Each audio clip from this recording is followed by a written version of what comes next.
رسول الله صلى الله عليه وسلم قال: لا تجعلوا بيوتكم مقابر إن الشيطان ينفر من البيت الذي تقرأ فيه سورة البقرة.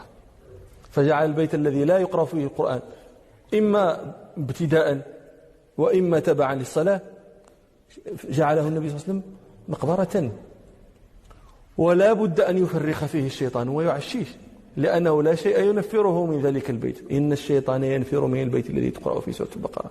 وقد كان رجل من العلماء من المالكية إذا جاءه رجل يشكو زوجته وأنه بينه وبينها شجارا وخصاما وكذا، كان يأمره بأن يصلي يكثر من النوافل في البيت، ويكثر من قراءة القرآن في البيت، ويرى أن سبب كل ما بينه وبين زوجه من المشاكل بسبب وجود الشياطين في المنزل، وأنه ينبغي أن يطرد تلك الشياطين بالصلاة في البيت وبقراءة القرآن فيها.